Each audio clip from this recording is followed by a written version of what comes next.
Good morning, welcome back. It's now 4 minutes past 7 a.m. on this 27th day of October 2025. Welcome to the program. My name is Victor Lowe. Let's talk about politics and current affairs, what's happening in the country and of course across our borders.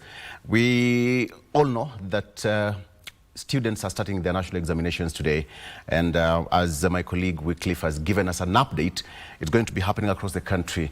Quite a number, more than 1 million students are going to be sitting that exam. So we'll be taking a look at that shortly. But I think the most important thing is just to welcome my guests, first of all, in studio. I have got Daktari Daniel Ole Kanchori, who is an advocate of the High Court, as well as a strategic management expert. Daktari, good morning. Good morning, Victor. Daktari or Wakili, which one starts? Majina yote mzuri ni yangu. But which one do you prefer? Daktari, Wakili? Okay. Karibu sana. Asante sana. And next to him is Honorable Ken Ngodi, who is the Speaker of the Nairobi County Assembly. We have to behave, because he can rule us out of order. The Speaker is always right. The Speaker is always right, so we must behave. Speaker, karibu sana. Thank you, Bwana Victor. Karibu and sana. Thank you for the invite. Asante. As well as Nelson Jiru, who is a governance and financial expert. He's going to tell us more about money. If we go very far away, you bring us back on track. For sure. Karibu. Asante sana. Gentlemen, thank you for sparing your time. All right, let me take you through the front page of the local dailies very fast. On the front page of the Standard, trapped in Russia. That's what I have on the front page of the Standard newspaper, trapped in Russia. There are 5 gentlemen in question here, and all of them are Kenyans. And the Standard says that Russia's war on Ukraine is now affecting Kenyans directly, with severe consequences, as it emerges that hundreds of the country's youths are actually been trapped and forced to fight on Russia's front line, with dozens killed and many more nursing life-changing injuries in military hospitals. Most of them are now promised well-paying jobs, but were coerced into the army upon arrival. Today, the Standard can release the identities of 5 young men who traveled to Russia between July and August, whose whereabouts are unknown back home, but are said to be on the front line. They are 5 gentlemen. One of them is Orima Jobik Otieno, 24-year-old Kenyan; Ismail Tariq Ahmed, 25-year-old Kenyan; Kariuki Samuel Maina, 31-year-old Kenyan. This is Kuleba David Shikanda, who is a 22-year-old young man. And finally, Wangari Ruben Ndungu, who is a 29-year-old Kenyan. And the Standard is now revealing that they are trapped in Russia fighting in the front line. That is also the front page of the Standard. Let me start with you, Wakili. This is way, not the best way against our laws. Is it?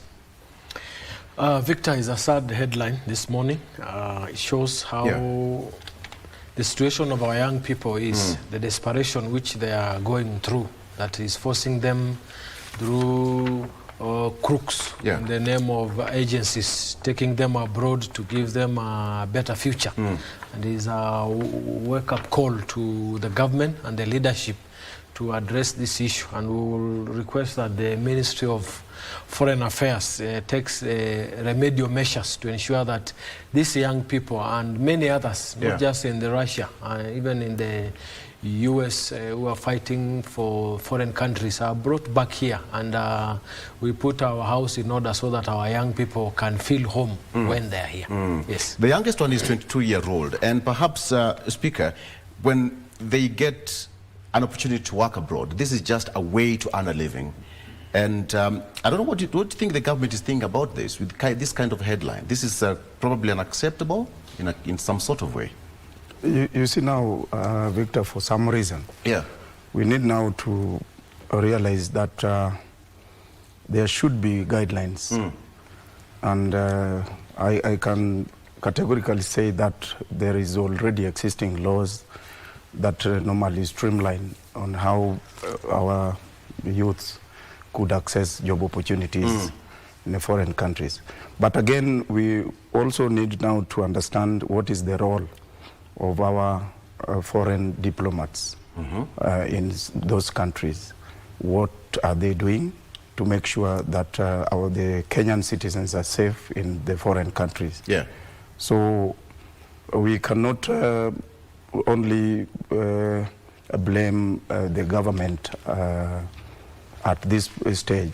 Because you see now, for some reason, these agencies who normally take up these services to transport our citizens outside the country, for some reason, we have not audited these firms properly to get to understand what they are doing behind the scenes, which is very dangerous to the country. Yes. Nelson, the key word is trapped, which means they are there illegally. Or perhaps they went legally, but now situation has forced them to be where they are. Yes, Victor. I am looking at this as, number one, the problem that we have in the country in terms of now youths looking at opportunities in different countries as opposed to this country, one or another. But if you, the way you've read it, if you look at it, you'll realize that whatever they are doing there is not what they initially went to do. Okay? Yeah. Being in the military is not something you just get someone from anywhere. It requires a lot of training. Have they been trained for what they are doing now at the front line? So I think the government really needs to intervene on this, because the next thing, if they're killed, it's a different story in the country. When you start repatriating their bodies back here, okay, the government will be blamed. I think before we get there, it's high time that the government intervenes on that matter. But however, that shows us that the government and we as a nation need to do a lot in terms of empowering the youths so that they don't get into desperate situations like those. Okay. Very quickly, thank you. On the front page of the Daily Nation, abductions, UN demands answers. That is on the front page of the Daily Nation. The Kenyan government has snapped 2 letters from United Nations officials raising concerns about police killings, abductions and enforced disappearances, detention and prosecution of government critics following protest in 2024 and this year. By ignoring the communication from Ms. Mary Lawler, the special rapporteur on the situation of the human rights defenders, Kenya's case will be deferred to the Human Rights Council, an organ of the UN General Assembly. That is what's on the front page of the Daily Nation. I'll get back to that shortly. UN officials also condemns disproportionate use of force by police against protesters to crush dissent. Okay, on the front page, very quickly, students begin exams on senior school placement. All right, that is happening across the country. And of course, finally, Raila party in crisis meeting as Oburu takes charge. Senator James, I beg your pardon, that is Senator Oburu Oginga, who was recently installed as the interim ODM party leader following the death of his brother Raila Odinga, convened a meeting of the party's top decision-making organ today in the face of growing internal fights. And finally, on the front page of the Star, insurers hit hard with fake claims soar. That is, insurers hit hard as fake claims soar. In the first quarter of 2025, they rejected 658.9 million shillings in claims. That is 77.6% increase. That is what I have here. And on the front page, as an Arsenal fan, yes, Arsenal fans trooped to Raila's graveside. That is on the front page. I have to show that as an Arsenal fan. Yeah, they went there. And I think there's a creative way they put it. The jersey is written Baba at 80, of course representing the year that the former Prime Minister lived. That is 80 years. They trooped there. And of course, next to it is eyes on Oburu as he chairs ODM's meeting amid divisions. All eyes are on acting ODM party leader, Oburu Oginga, as he chairs crucial meeting of the party's central committee today amid growing disquiet over the outfit's future. Let me start with you, Speaker. Put us in order. I don't know which class you're going to use to put the show in order, Speaker. The show is already in order. All right, thank you. Properly constituted. Yes. The quorum is there. Let's do this. So the central committee is meeting today. Please, perhaps as a member of ODM, is that disquiet in the party? Definitely, we can't run away from the fact that there is disquietness in the party, because not every member subscribes to the ideologies of the late Raila Odinga, who in his own way and style, no one can match in the circle of the ODM structure of leadership. Yes. And even the following.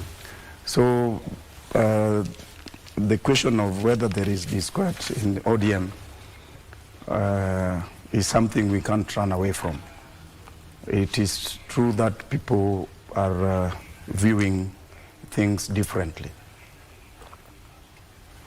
This happens because people need to understand who Raila was and what he stood for.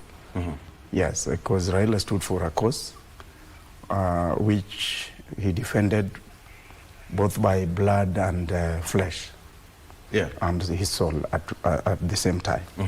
So disquietness, automatically it will play out. How big is it, or how deep is the crack? As at now, it's not evident enough, and it is not possible to gauge. But already there is a feeling that things should go a certain way. And there is also a class of members or leadership in ODM who feels otherwise. But we leave it to time. We'll tell. We leave it to time. Yes. Wakili, this is not new. Politics is politics, and ODM is not immune to such, of course. Was it something that was expected? Does this really show that there was a disquiet in the ODM party, even when the late Prime Minister was still alive? Victor, I want to take this opportunity to pass my condolences to Kenyans and the family of Right Honorable Raila Odinga. Raila Odinga, as his name goes, is an enigma. He's in himself displays controversy, a man of the people, a man who has managed to sustain opposition politics for several decades. And as my former colleague and the Honorable Speaker here says, ODM will never be the same ODM. If we are going to have ODM, it will be another ODM. Another outfit, but not the ODM that we knew, where Raila Odinga was ODM and ODM was Raila Odinga. And without him, it is not business as usual. And you could see that in his last speech in Manzoni, because even when Raila was still alive, there was a disquiet in ODM. You remember that there was this young tax, the Sifunas, and you could remember it was only Raila who will apply the brakes when he tell him, weka pilipili kidogo, usiende sana. And now we don't have anybody to put those guards anymore. It is free for all. We also have these old thugs who are tired, sorry to say. They just want peace. They want to eat their cake and relax. And we have the young people who wants to make their way and make a name for themselves. Going forward, you've also seen His Excellency the President declaring in Raila's funeral that he's going to take charge of the party. Okay, allow me to cut you short. Yes. You said that ODM is not special to all the wrangles that we are witnessing. Victor, I also want to interrupt you and wish our young boys and girls success in their exam. And mostly my son is sitting for grade 9 exam today. KC Kanchori at Lukenya High School Academy. So I want to wish them all the best. And of course all the students and there. all the students. Great.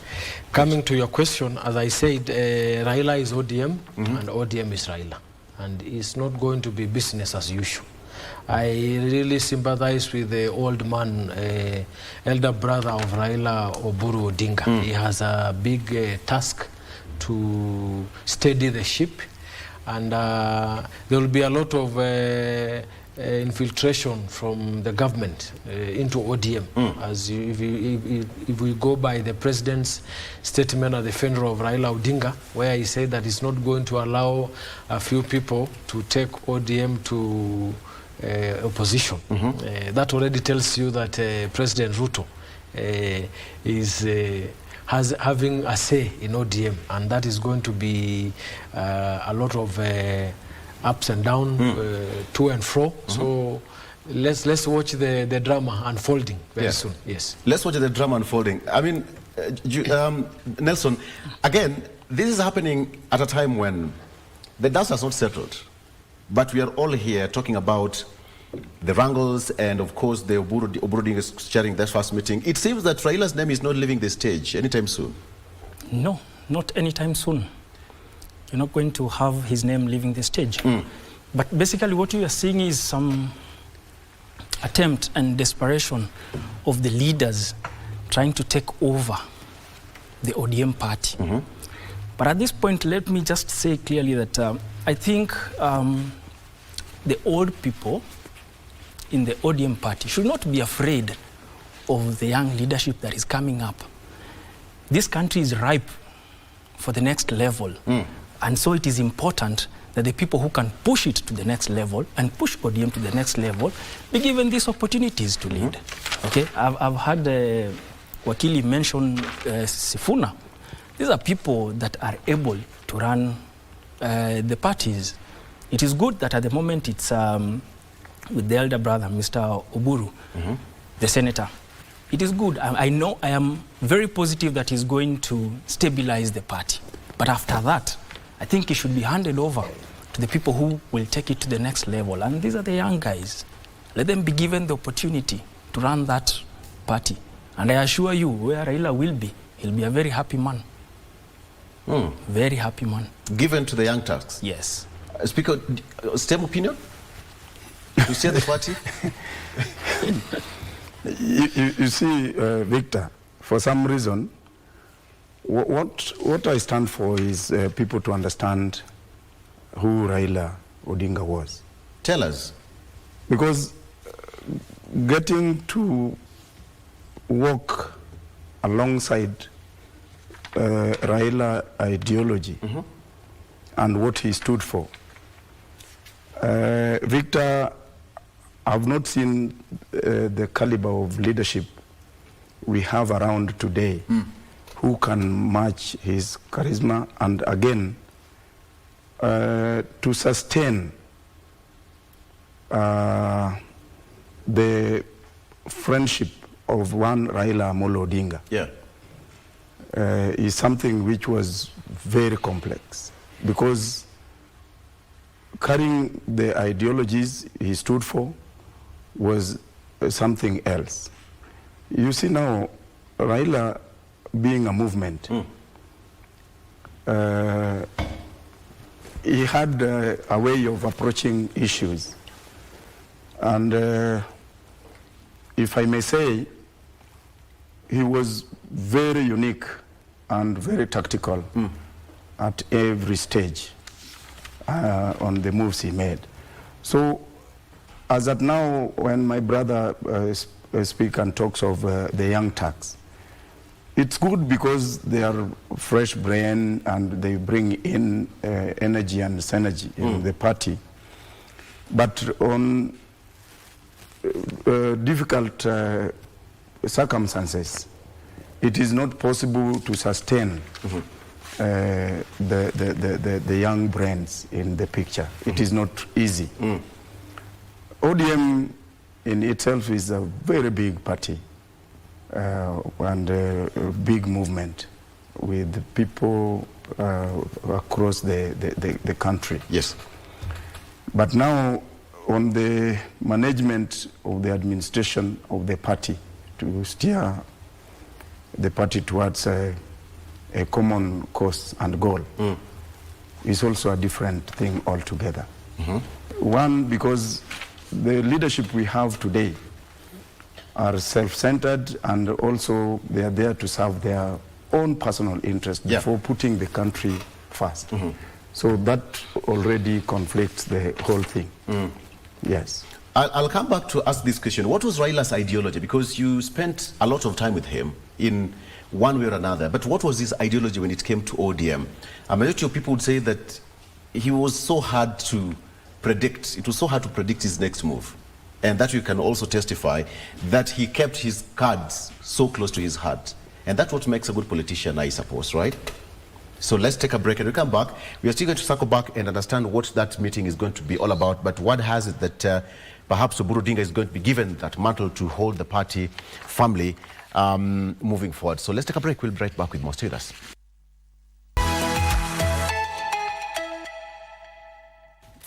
And welcome back. Let's continue the program. Now, the ODM is going to have the Central Management Committee meeting convened today by the interim chair, that is Dr. Senator Oburu Oginga, this morning. And we are just having that moment. But then the question I wanted to ask, Nelson, you say you have a right of reply? Yes. The Speaker says he seems not to believe so much that in times of turbulence, that the young leaders can handle a party. But I'll go back to what Wakili said, that the ODM party is about to be infiltrated. And he actually mentioned the president. He has shown like he's got an interest in it. We know for sure that it's the youthful leaders in that party, ODM, that are standing against that. So these are the people who can protect that particular party. They've been very vocal about it. So these are the people who know the principles of that particular party, and these are the people who can protect it. And it is only through that kind of direction that this particular party will live very many more years. So I believe that if the youthful leaders are given these opportunities to lead these parties, because they know what the parties stand for, okay? It does not mean that because you are young, probably you'll not be able to handle turbulence in a party or something. Their leaders, their secretary generals and all of that, they're able to handle this. And the most important thing is put the interest of the party before everything else. And that has been very clearly demonstrated by a very young leader who happens to be the secretary general of that particular party. So yes, it's very possible from where I sit. Yeah. Yes. Okay. Speaker, is it going to be a smooth sailing for any other person in the party? Because the party has got structures, so to say. So we have got dissenting voices, we have got different voices of the party. But is it going to be smooth sailing even for the rebels within the party or people who are trying to infiltrate the party? Whichever way you look at it, politics is at play. But is it going to be smooth sailing? You see now politics is not like going to the church. And politics has got different dynamics because of the interest and what plays out. But the beauty is ODM being a party with the wealth of experience in managing its affairs. I don't think whether they are going to find it rough, because the structure is already in place. The constitution and guiding principles are already put in place. So it is only at the best interest of individuals who are steering the party to get to implement what is required of the party structure. Yes. What was Raila's thought as he led the party? What was his guiding principle? You see now, above everything, ODM was to capture power. But at the same time... In 2027? Or at last whatever elections? level. Okay. At whatever level. But you see now, Raila offered himself as a servant leader. And at that point, you have seen Raila retreat whenever there was chaos in the country. He could not agree to take the country to a situation where it was ungovernable. So for that reason, even at the point when he felt he had won an election, he could still offer himself for negotiation to have the peace restored in the country, which was his #1 agenda. But we must also get to know that Raila stood for good governance, and he was championing for the human rights and equality. So all these informed his style and way of leadership and getting to resolve around conflicts. Yeah. Yes. Okay, Wakili, I mean, let's now broaden it. You say that ODM was Baba and Baba was ODM. Okay, let's now throw it outside there. How different is Kenyan politics going to be? Or how is it different right now as you speak? Number one, you know, the ODM ideology, you had asked my colleague here, Honorable Speaker, what is the ODM ideology? The ODM ideology has always been to help Baba up there to capture power. Now that Baba is not there, you will realize that we will now have a lot of political orphans.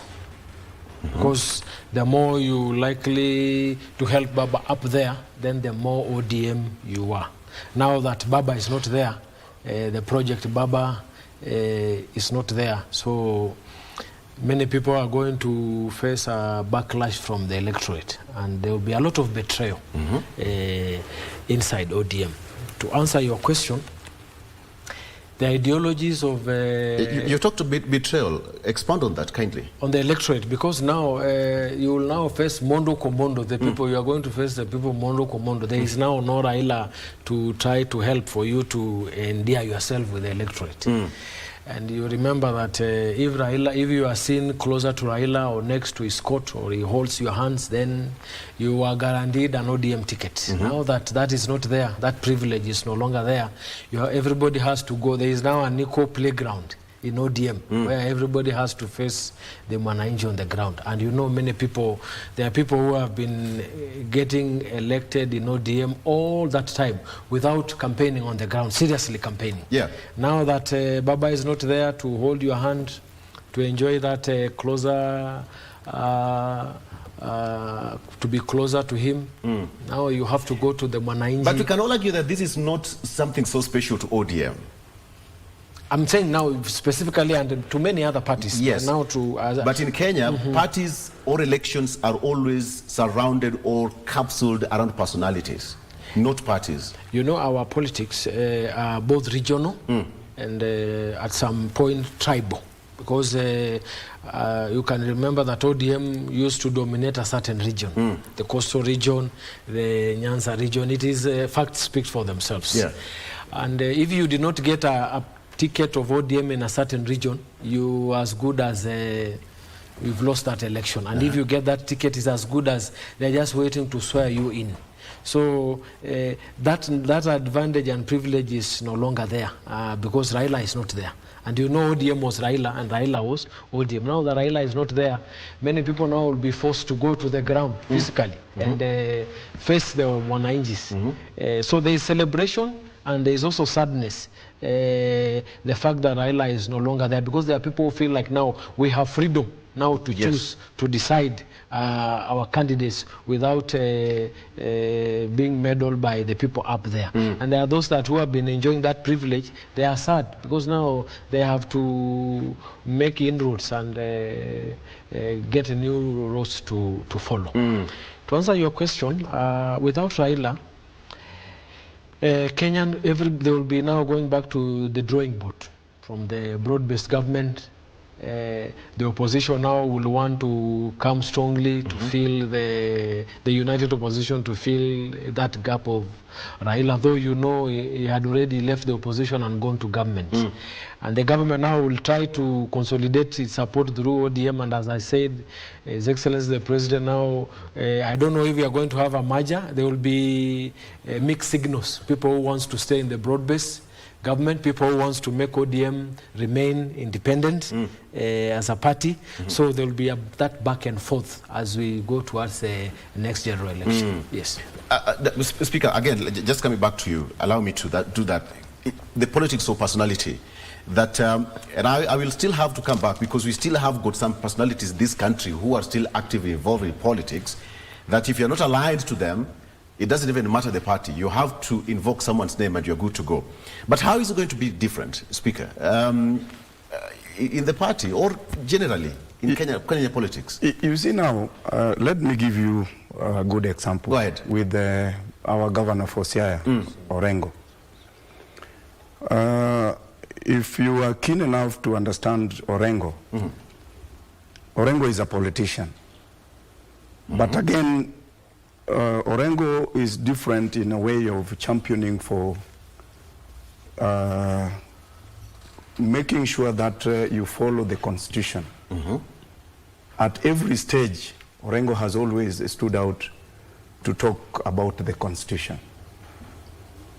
But we have leaders who acquire power for their own personal gains altogether.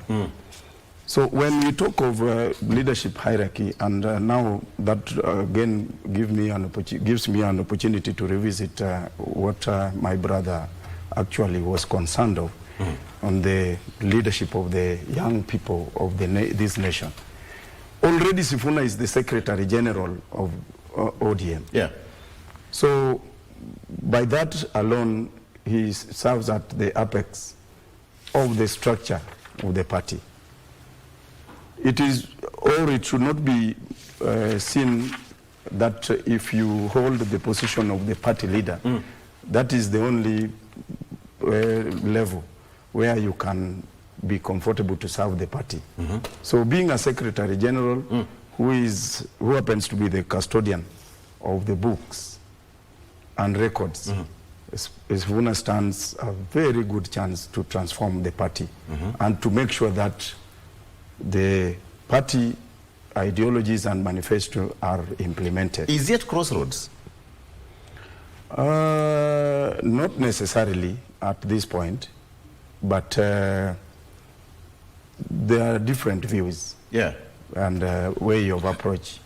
There are those people who think that we are supposed to remain in the government beyond 2027, but there are those of us who also think that we need to form government as a party. Yes. Okay. That also brings me the question of, Nelson, you talked about the young Turks. Then now, when you look at the way Raila Odinga used to have his party and the house in order, he gave people, that space. The way Wakili said that at some point he would tell Sifuna, poa kidogo, it was a democratic space. And that one gave the young brains in the party, young quote unquote, to express themselves democratically speaking. But then now, running the party is something, it's a huge thing. I mean, we all understand how running ODM is not a walk in the park for the party, for the democratic space that we are enjoying today. True. That is very true. If I may say, the late Honorable Raila Odinga is a man who gave an opportunity to the youth. He's a man who he has mentored so many people, including the young people. Including the speaker. Including the speaker, as he's saying. Yes, he has mentored so many people. And you see, when you mentor someone, you don't mentor them just to a certain level. You give them the opportunity to, the sky is the limit. Let them get to where they can get because they have the proper mentorship and they've been given the opportunity. Okay? So, yes, he gave, in the party, he gave the opportunity to the young people. And when it comes to the leadership of the party, see the good thing about ODM and the other big parties, the ones that have proper structure. ODM has a very proper structure in terms of leadership. So if only, no matter the leader who will be given the opportunity to lead this particular party, be it a young person or be it an elderly person in one or another, as long as the structure and the principles of the party are followed, you'll not have a problem. But you see, already you're having a problem because you cannot call someone from another team to come and become your captain. And you're already seeing some leaders in the ODM doing that, calling somebody from another team. You are an Arsenal fan. Yeah. You want to call somebody from Manchester United to come and pick another team, not Manchester United. Pick another team. Manchester United happens to be my team. I see. So I'll pull that one on you. So you see, I believe it's very possible as long as the principles of the party are not violated and the structures of the party are in place. Yes. Okay, but then, coming to look at it, the different conflicts that we are seeing, it is quite healthy, Wakili. In politics, quite healthy. And I think that's where you flourish best, when there are conflicts and all that. It makes your game to be more interesting. I asked the Speaker what Raila Odinga stood for, and what ODM stands for, and what leaders actually stand for. These are three different things. But can they be brought together to be aligned?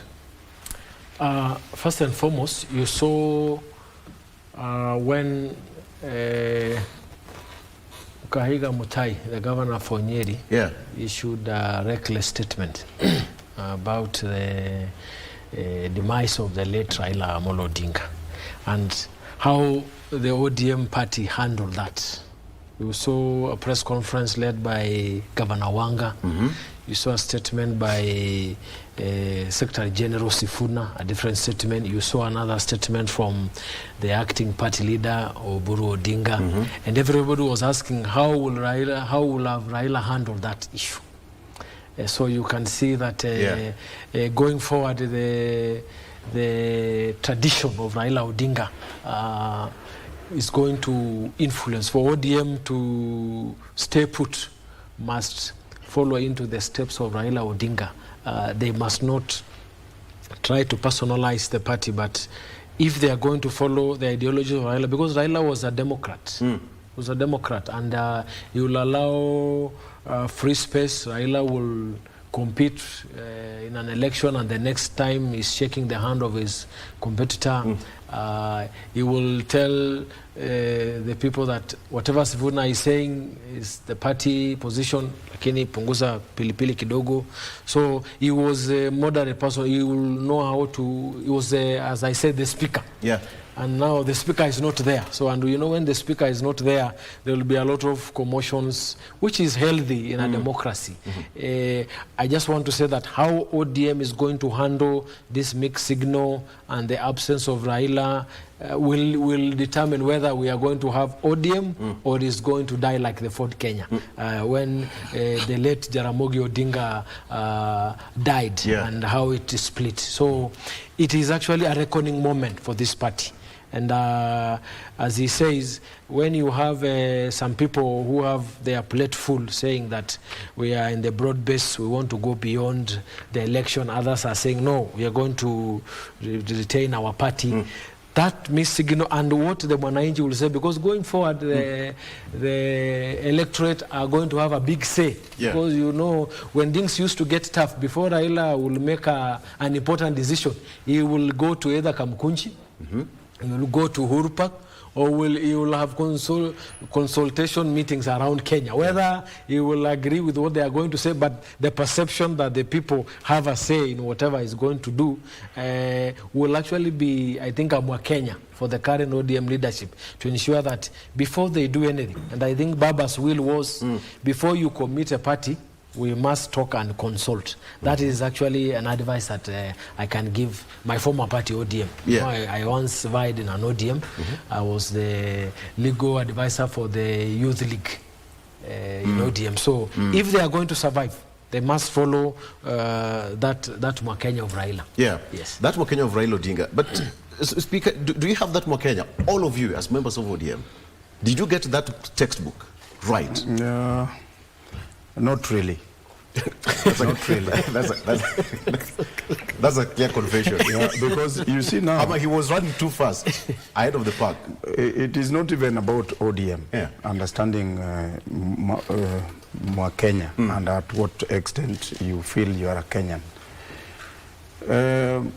If I may ride on his concern by the reckless statement by the governor of Nyeri, being a bit concerned that development is drifting towards a certain region, which should not be the case with the central or Mount Kenya. But this is someone who is forgetting that we have got Kenya as a country for all of us. It doesn't matter which part of region you settle as a person, because people migrate. You can come from Kisii and settle in Western or even in Coast, any region in Kenya. But again, this is evident enough that even the Raila he's talking of, the late Raila, in his family, Junior is married to a Kikuyu lady. This is a lady who needs services in the part of Nyanza, away from her home in Mount Kenya. So it doesn't make sense when you reason like Kaiga. And it is quite unfortunate he's sitting in a position where he can influence decision. Yeah. It is quite unfortunate. But on your question, whether we subscribe to the party on 3 issues you have mentioned about Raila, the people who are the party members, and again the leadership. These 3 things can only be informed out of the party manifesto. That if we agree to walk the journey of making sure that ODM succeeds, then all we need is to revisit our party constitution and the party ideology, which I stand for, me personally. That is the only way at least we can sustain stability and peace and order in ODM. Yeah. Otherwise, conflict of interest will always play along in politics. I don't know what to think. What do you think should be Oburu Oginga's first call agenda? Well, we're not privy. Let's just make hypothesis of what the minutes are for that meeting. I've seen it, the first ODM meeting. Yeah. And you have actually mentioned it's a NEC meeting, National Central Committee. Central Committee. Yes. National Central Committee has its structure well placed in the party constitution. So there is nothing unusual Oburu is going to do, but only to bring up to speed the fact that now the JACOM is not in the picture. How do we move going forward? How do you embrace now the new entry of Oburu Oginga as the acting party leader? And for how long are we going to maintain him in that position? And this is now the right time to get to interrogate whether Oburu Oginga can sustain that position for how long. Yes, whether he has the capacity and the ability to steer the party towards the common direction Raila would want it to go. So there is a lot of things which are going to play out. Okay. Yes. I just have to leave it at that. We'll wait to get to here. But when you look at everything, Nelson, when we hear Otienda Molo, a member of parliament, saying that Raila Odinga did not give any roadmap beyond 2027, that is one of the things that also played out during the funeral. Either to stay in the party or to run until 2027 and then we try to negotiate. That's where the split is coming from. Yes. Yes. For sure, he might have not given a clear direction. But the way we knew His Excellency Raila Amolo Odinga, he's a man who you could not predict what his next step is. And this is where wisdom comes in. You know, wisdom is something you pray and get it from God. It's not something that you inherit. Okay? So it's very important that as even the ODM meeting is going to take place, that they sit and try to analyze what is the purpose of the party. What is the life of the party after Raila now? Are they going to stop? Because Wakili has said the purpose of the party was to ensure that Raila Amolo Odinga becomes the president. So does that die because Raila is not there? Do they now come together and decide we're still going to push this agenda and ensure that one day the ODM party clinches the top seat on the land? So I think as much as probably it was not stated clearly by the party leader, and it's definitely because he was a man who loved peace. He's a man who at every point when he saw need to bring back the country to order, he would sacrifice his ambitions, okay, of even becoming the president. So I think there's life in ODM even after 2027, but it depends with what they discuss and what they agree, and that starts today. The information that we shall get after today will tell us if ODM has a life after 2027 as a party, or it is going to be in the broad-based after 2027. Yeah, that brings another good aspect. That brings another life is going to be born from today. Yes. Based on what they're going to decide. Correct. But still, the difference of politics, the atmosphere, how it's going to be, we all know that in politics, Raila Odinga was one big giant, that you just have to call his name in one way or another, and either you're good to go or you're not good to go, whichever way you looked at it in political angle. But Wakili, you once belonged to the party. You're still a member? Still. By association or by proxy? I once was a member, no, not anymore. Okay. Yes. Great. Now, when you look at the whole spectrum, the kind of politics that is going to be played towards 2027, Raila's name is going to be, in a certain way, it's going to be appearing somewhere. This is what Raila Odinga stood for. This is what Raila Odinga stood for, as we call the name of ODM party. But it's going perhaps to be a different Raila Odinga's name being called in the political platforms for ODM posthumously. Is it going to change the trajectory that the politics is going to take? Thank you, Victor. Without Raila Odinga, as I said, it's not just the ODM party that is going to face the quagmire, but also this will also spread to other political parties, because going forward, it is now any political party that will not be based on the Mwananchi will have it very rough, very rough. The kind of politics where a few people decide up there has gone with Raila. When Raila went, that was the end of that kind of politics. And going forward, you'll have, as my brother here, Nelson, is saying, the young tax wanting to be felt, to be heard, the Gen Z spirit, you saw, where they want to not just to be seen, but also to be heard.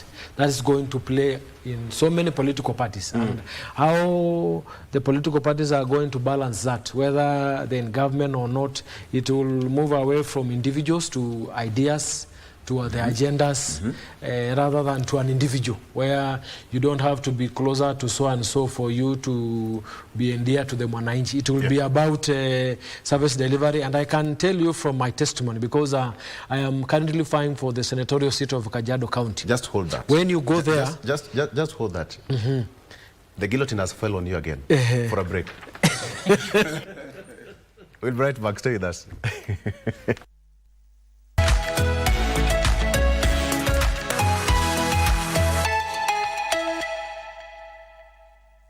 Welcome back. Wakili, another apology. The guillotine fell on you for the second time. You said you're going to run for senatorial seat in Kajiado. Yes, I'm an aspirant. Make that declaration on national television. I am an aspirant for the senatorial seat in Kajiado County, come 2027. The first advocate and doctor, and I'm the youngest representing the Gen Z spirit, come 2027.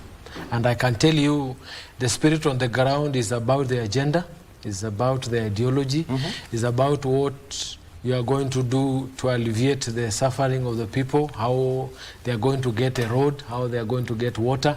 It has nothing to do with who you are associating with, or a lineup, a certain lineup. So that has really changed, and that is going to make the political parties to go back to the drawing board, because previously, if you are associated with a certain individual or you come with this political party, you are literally assured of a seat. But now that has changed, and actually with the going of Raila, it has actually been stamped and confirmed that that era is gone. You will tell us which party you are going to run on. Just hold that. And whether you subscribe fully to that party or to the person behind the party. we have got ideologies, Speaker. The parties stand for a particular thing. ODM stands for a couple of things, of course. But when you look at it, how are they going to get that one big giant to throw stones at come 2027? Should ODM decide to run for presidency amongst other parties? You see now,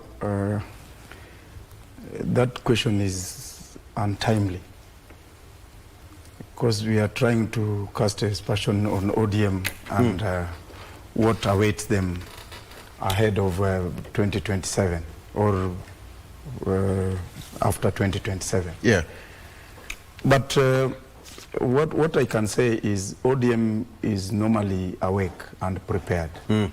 Under all circumstances, with the structure, ODM is ready to go. At any given point, if it comes to fielding a candidate, we are not short of leaders to steer the party at the party leader position. Yeah. And we have several options, and we have several leaders to steer ODM as a party. Be it a presidential candidate, there are several.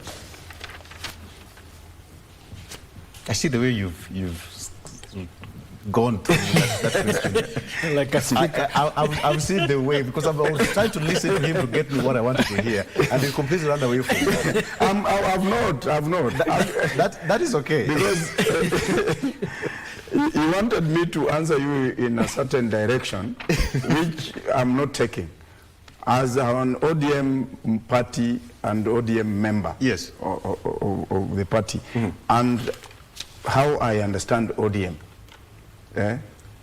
Raila out of the place now, and or the Raila out of the picture now, the party is still vibrant. We will deal with these different views and way of approach to issues. Yes. Okay. Whenever they escalate, we will make sure that we bring sanity in the party. Great. You try to answer it the way. Because we sit in the leadership position. Right. You see now, being a speaker of the biggest party and even the second largest assembly in Kenya, also has a place of leadership and decision making on issues. So we can't wish away Nairobi leadership in making sure that ODM is structured in a manner that it captures power. Yeah. That is our goal. Yes. Okay. And even if we get to a stage of understanding on how and which party to partner with, we will come on the table as equal partners. Okay. Yes. But let me ask you this question before I come to you, Nelson. What are Kenyans used to? Politics of personality or politics of ideology? Politics of personality. The bigger picture or the larger masses is politics of personality. Yes. So how are we going to feed, or how is politics going to be fed? Kenya is going to be fed on a new system of politics, the politics of ideologies. It is Kenyans to decide on how they are to be governed. You saw this in 2024 when Gen Zs came out and said no. Yeah. And actually they succeeded in shaping the leadership of this country. It can't be business as usual. It can't be business as usual. They achieved a lot. They achieved a lot, I can tell you.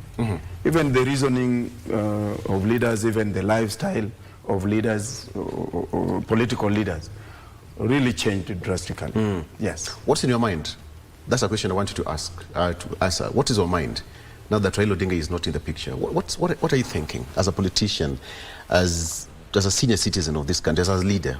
What's on your mind when it comes to leadership of Kenya as a speaker? What is in my mind is that as a nation, we only need to pray that we get a good leader at the apex of the leadership of this country. Someone who can have at the best of interest of Kenya at heart. That is my prayers. And us having our President William Ruto as the President of the Republic of Kenya, what we expect of him as the President, the sitting President now, is to make sure that he walks the talk of the constitutionalism.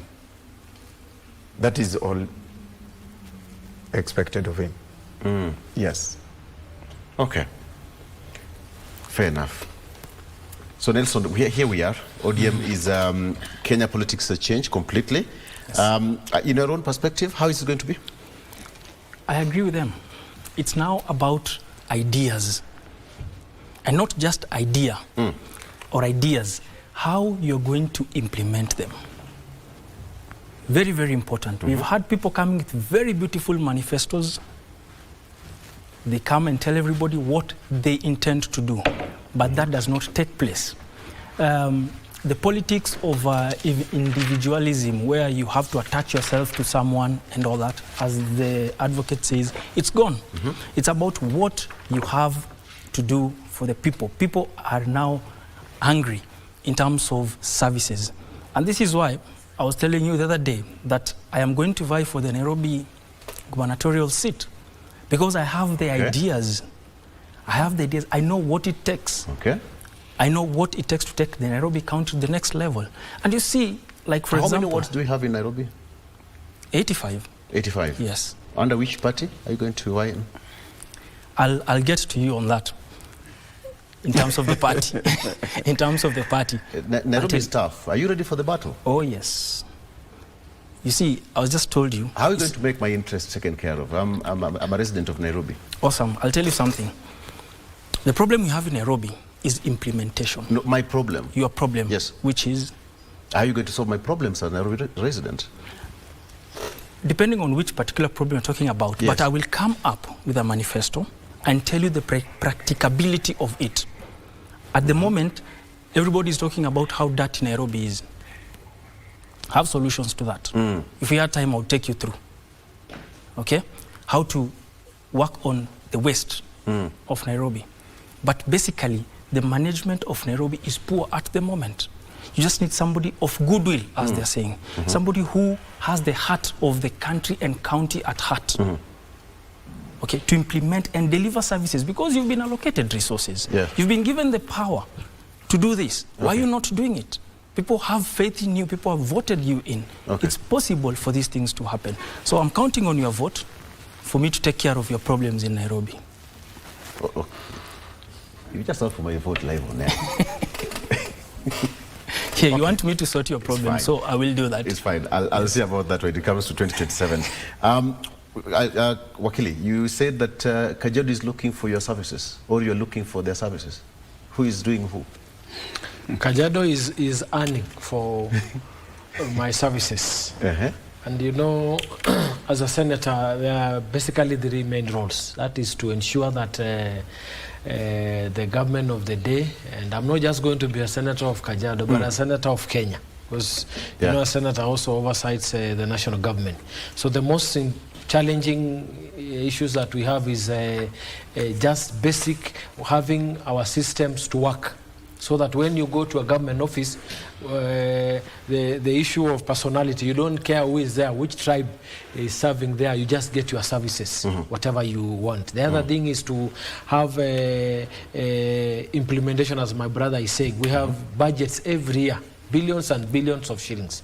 But when you go to Wanjiko, to Mamamboga there, we need to translate those budgets into services, into healthcare, into education, into clean environment. And as you know, as an advocate, one task of a senator is to legislate. So I'm going to ensure that we have sound legislation, which are in tandem with the needs. Laws are supposed to sort problems, not to add problems to the people of this country. Yeah. You saw the computer misuse and cybercrime law that was passed the other day. And our constitution is sufficient. We just need to implement our constitution. We don't need more laws. And that's what I'm going to ensure as a senator of Kajiado. And to answer your question on which party, I'm a member of the United Opposition. And I'm going to vie under the DCP party in Kajiado. Yes. Okay. I'm actually the coordinator, the county coordinator for the DCP party. Kajiado. Yes. Great. You got some good reception in Bondo yesterday, your party leader. Yeah. And this week on Friday and Monday, we'll have a delegation of my people going to our dear Mama Oginga to say pole to her. And she's going to expect some wonderful bulls from the land of Ma. The land of Ma. Yeah. Great. Yes. I was there on Friday to pay my homage. When the news broke, I was here, so I couldn't. It was a heavy one, breaking the news, so I couldn't manage, but I managed to pay my last respect on Friday. It's still a busy place, so yeah, good to see that the MAP people are honoring Raila Odinga. So, Speaker, give us the way forward. Before we close the studio, the chambers officially, coming to an end of the show, what is the way forward as we head towards, all right, the first meeting is going to be held this morning, so what should you expect generally, not just from the Central Committee? What should you expect going forward? The way forward, Victor, we should, as a country, we need to approach the issue of governance holistically. This should not be left to the ODM as a fraternity or as a party alone. Because we have several political parties in the country. But now we expect each and every political party to bring in a basket with them on the, at least at the national table, in order for us to steer this country towards prosperity. Yeah. So if we leave the focus to the ODM only as a vehicle to realize the Kenya we would want, then now as a nation we will fall short. All right. Yeah, it is not at the best interest of the country. We must pull together as a team. We bring all the DCP and the UDA, ODM, and these are the political parties, because they have got membership with different or divergent views and way of approach to issues affecting the nation. Great. Yes. So thank you. To me, that is the best we can do for our nation. Thank you so much. Okay, and I wish you all the best. Nelson Jiro, thank you so much. I mean, go for it. It's a dream. Sure. It was never on a silver plate. Go fight for it. Yeah, if you get it, serve Kenyans and serve Kenyans generally. It doesn't matter where you come from. Speaker, thank you so much for coming to the show. I've been looking for him for a very long time. Thank you for the honor. Yeah. Asante sana. Yeah. Thank you. Thank you, and continue doing good work. Maybe my last parting shot is to say that with the demise of Raila, when something dies, another thing is born. So we are going to ensure that the ideologies of fighting for justice, democracy, and equity that Raila stood for are going to continue. So whether ODM is going to be there or not, the ideologies of Raila has already been inculcated in so many of us and many Kenyans. And now we have that spirit of Raila in many of us. It's going to go. So we want to give this country hope and Kenya that it is well. It is well. Asante sana. Yes. The gentleman talking is Dr. Daniel Olekanchori, who is an advocate of the High Court, the strategic management expert. Thank you so much, gentlemen, for coming to the show. Just a quick wrap that KCAPSEA and KJSCA examination starts this morning. 2.4 million Kenyans, students, doing that examination center. Earlier on, we had a conversation with Professor Julius Kambundi, who is the NIC chair, and said that everything is taken care of. Asante sana for your time, three gentlemen. All right, let's cross over